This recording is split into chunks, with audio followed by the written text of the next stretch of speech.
Hey there, welcome inside the Chronicle studio. I'm Ryan Hoerger alongside Brian Pollack. We're going to spend some time here talking some Duke women's basketball. The Blue Devils are going to open up their season Friday night at 8 p.m. at the Pollack against Pennsylvania. They're going to return home Sunday evening at 6 p.m. for their home opener at Cameron Indoor Stadium against Winthrop. Now, Brian, the Blue Devils, also obviously ACC play is always really difficult. Another strong non-conference that lined up for Duke as well, with a trip to Cancun in the mix during Thanksgiving as well. But let's take some time just to talk about this team. This team is going to be a team that's going to look very different from the squad that lost to Maryland in the Sweet 16 last year.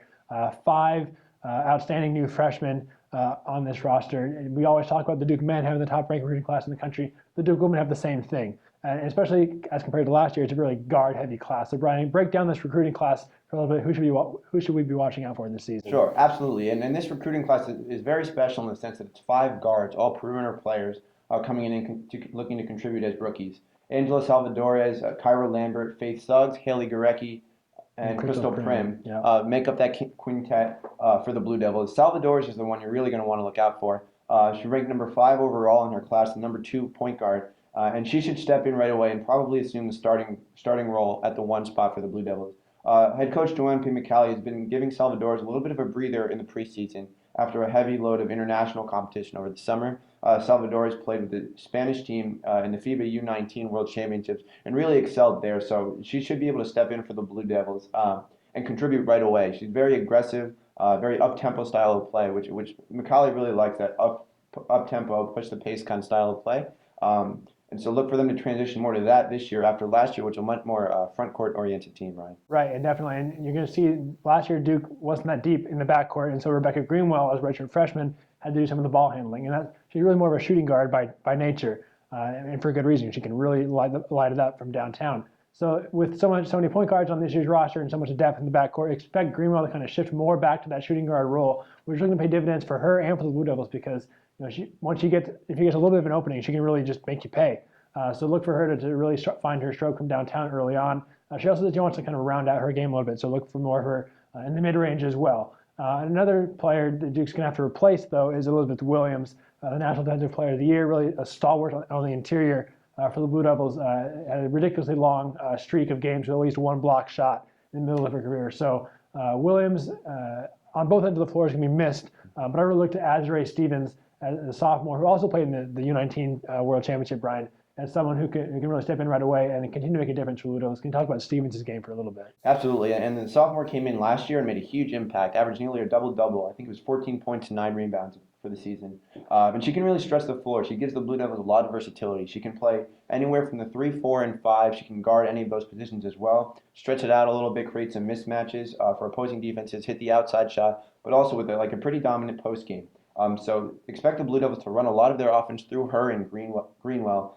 They should be able to put up plenty of points. The real question is going to be how Stevens can adjust to being that role of a defensive centerpiece. That was one of Williams' her biggest strong point. 4-time All-American, really known for her work on the defensive end. So look for Stevens to try and make that additional complement to her game, in addition to the offensive skills that we already know she possesses. But she's going to need some help in the front court as well, Ryan. And there's a pair of juniors that I think Duke is going to look to. Yeah, Dara Cheatham and Kendall Cooper really made some big strides in their freshman year. They're a pair of California post players.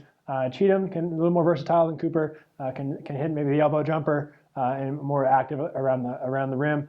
Cooper is really going to punish you on the inside. She can back you down, make a little hook shot, turn around, and really be a force on the offensive and defensive boards for Blue Devils. So expect them to really be complements to Stevens down low. And you also got sophomore Lene Belton, or redshirt freshman. She injured her knee last December, so she can be a force as well if she can continue to get back healthy, as well as Aaron Mathias off the bench as well. Those are the big post players from last year's group that made a big difference for the Blue Devils at times last season. So when you look at Duke's schedule, Brian, and we should also throw in Amber Henson as well, sixth-year graduate student now, has dealt with a ton of knee injuries in her career.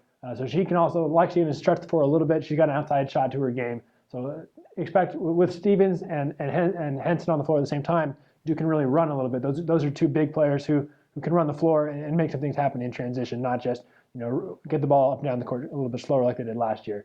But when you look at Duke's schedule, Brian, obviously Notre Dame and Louisville are the cream of the crop in the ACC. Duke and North Carolina right there with them.